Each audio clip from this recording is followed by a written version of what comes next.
بسم اللہ الرحمن الرحیم نحمده ونصلی علی رسولہ الکریم اما بعد فاعوذ باللہ من الشیطان الرجیم بسم اللہ الرحمن الرحیم۔ میرا نام شہاب الدین ہے، میں مدرسہ عربیہ رائیونڈ سے فارغ ہوں الحمدللہ۔ اس سال سنِ فراغت ہے میری،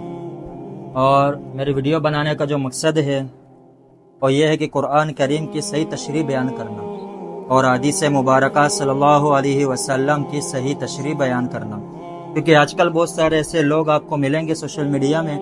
جو ترجمہ تو کرتے ہیں، قرآن تو بیان کرتے ہیں لیکن اپنی طرف سے بیان کرتے ہیں۔ قرآن کی آیات کچھ اور بتاتی ہے اور وہ ترجمہ کچھ اور کرتے ہیں، قرآن کی آیات کچھ اور ہے اور وہ کچھ اور کہتے ہیں۔ قرآن کی تفسیر آپ صلی اللہ علیہ وسلم سے جو منقول ہے وہ تو بیان نہیں کرتے لیکن اپنی طرف سے وہ بیانات کرتے ہیں۔ تو اس بیان کی وجہ سے جو وہ لوگ غلط ترجمے کر رہے ہیں اس امت کو بھڑکانے اور بہکانے کے بنا پر، تو میں ان کے مقابلے میں اچھی تشریح، جو صحیح تشریح جو رسول اللہ صلی اللہ علیہ وسلم سے جو منقول ہے وہی تفسیر اور وہی تشریح بیان کرنے کی اللہ مجھے صحیح توفیق اور صحیح مدد میری عنایت فرمائے۔ تو آپ حضرات سے گزارش ہے، آپ حضرات دعا کریں کہ اللہ رب العزت صحیح قرآن کریم کی تفسیر کرنے کی توفیق نصیب فرما دے۔ تو میرے دوستو، سب سے پہلی بات جو یہ ہے، سب سے پہلی بات کیا ہے، اور یہ ہے کہ دین عقل کی بنیاد پر نہیں ہے۔ حضرت علی رضی اللہ تعالیٰ نے فرمایا کہ اگر دین عقل کی بنیاد پر ہوتا تو میں امت کو یہ حکم دیتا کہ جوتے جو ہوتے ہیں موزے کے اوپر مسح کرنے کے بجائے نیچے مسح کرے۔ کیوں؟ کیونکہ موزے کے اوپر گندگی نہیں لگتی، گندگی موزے کے نیچے لگتی ہے۔ تو میں امت کو یہ پیغام دیتا جو حضور صلی اللہ علیہ وسلم کی امت ہے کہ عقل کے بنا پر دین نہیں ہے، بلکہ جو حضور صلی اللہ علیہ وسلم نے فرمایا وہی اصل دین ہے، کیونکہ عقل کے مطابق تو دین ہے نہیں، عقل کے خلاف دین ہے۔ اسی لیے حضرت علی رضی اللہ تعالیٰ نے کیا فرمایا، اگر عقل کے بنیاد پر دین کا معاملہ ہوتا، مدار ہوتا، تو میں حکم دیتا کہ موزے کے نیچے مسح کرنے کا، نہ کہ موزے کے اوپر مسح کرنے کا، کیونکہ ہم نے حضور صلی اللہ علیہ وسلم کو موزے کے اوپر مسح کرتے ہوئے دیکھا۔ تو اس سے معلوم ہوا کہ جو دین ہے وہ دین عقل کی بنیاد پر نہیں ہے۔ بہت سارے لوگ اپنی طرف سے تشریحات کر رہے ہیں، بہت سارے لوگ اپنی طرف سے تفسیر بیان کر رہے ہیں قرآن کریم کی، قرآن پاک کی۔ دراصل ان کے بارے میں یہ ویڈیو بنانے کی کوشش کر رہا ہوں۔ اللہ رب العزت سے دعا ہے اللہ رب العزت میری مدد فرمائے اور مجھے صحیح تشریح جو حضور صلی اللہ علیہ وسلم سے منقول ہے وہی تفسیر قرآن پاک کی کرنے کی توفیق عطا فرمائے۔ اور آپ سب کے حضرات سے گزارش ہے اور درخواست ہے کہ آپ حضرات میری ویڈیو کو دیکھتے رہیں اور آپ صحیح تشریح اور صحیح تفسیر جو حضور صلی اللہ علیہ وسلم نے کی ہے وہ تفسیر آپ سنتے رہیں، کیونکہ اس کے مقابلے میں آپ کو بہت سارے لوگ ملیں گے۔ آپ بہت سارے ویڈیو بھی دیکھتے ہوں گے، آپ لوگ بہت سارے ویڈیوز ایسے بھی ہوں گے اور مختلف لوگ ہوں گے جو اپنے آپ کو اسکالر کہتے ہوں گے دین کے لیے، کہ بھئی ہم دین کے اسکالر ہیں، ہم باتیں کرتے ہیں، ایک دوسرے کی مدد کرتے ہیں، قرآن کی تفسیر بیان کرتے ہیں، قرآن کی تشریح بیان کرتے ہیں۔ اور قرآن کے سب سے مفسر اعظم جو بڑے صحابی ہے حضرت عبداللہ بن عباس رضی اللہ تعالی عنہ ہے، اور جو محدث اعظم ہے حضرت ابو ہریرہ رضی اللہ تعالی عنہ ہے۔ حالانکہ قرآن کی بہت ساری تفصیل یا قرآن آپ کے سامنے آسان ترجمہ قرآن کے نام سے یہ تشریحات کے ساتھ بیان کی گئی ہے، ترجمہ بھی ہے، مفتی تقی عثمانی صاحب دامت برکاتہم العالیہ کی ہے۔ اور ہمارے بہت سارے علماء،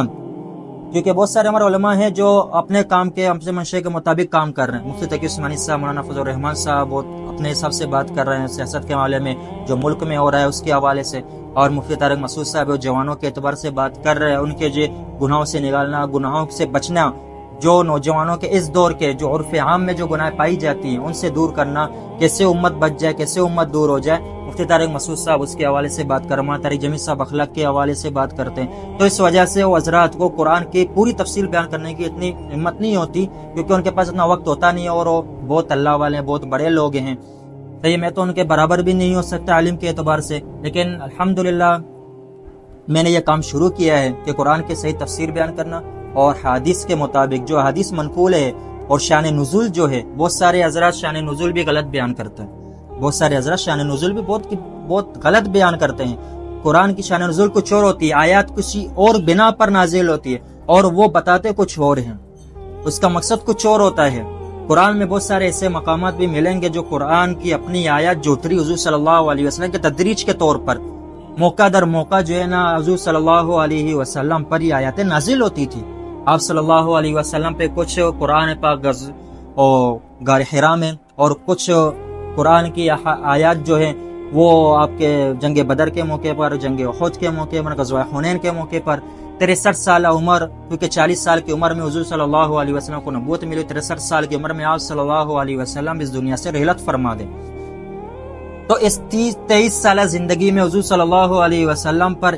یکجا قرآن پاک نازل نہیں ہوا، بالکل ایک ہی طرح قرآن پاک نازل ہو جائے اس طرح نہیں ہوا، بلکہ تدریج کے طور پر توڑا توڑا کر کے اللہ رب العزت نے امت کے فائدے کے لیے اس وقت جو اللہ تعالیٰ کو مناسب لگا، جو حضور صلی اللہ علیہ وسلم کے صحابہ کو مناسب لگا، آپ صلی اللہ علیہ وسلم کو مناسب لگا، اس طور پر اللہ رب العزت نے آیاتوں کا اللہ رب العزت تدریجاً طور پر نازل فرماتے رہے۔ تو آپ حضرات سے دعا ہے، آپ حضرات میرے لیے دعا فرمائیں، اللہ رب العزت صحیح طریقے پر، صحیح نیچ پر اور خالص اپنے لیے اس قرآن پاک کی خدمت مجھ سے لے لیں۔ اور اللہ رب العزت سے یہ بھی دعا ہے کہ حضور صلی اللہ علیہ وسلم نے جس طریقے پر اس قرآن کی تفصیل بیان کی اور جس طریقے سے منقول ہے صحابہ رضی اللہ تعالیٰ سے حضور صلی اللہ علیہ وسلم سے زندگی مبارک سے، اس طرح جو ہے اس قرآن کی تفصیل بیان کرنے کی اللہ رب العزت مجھے توفیق عطا فرمائے۔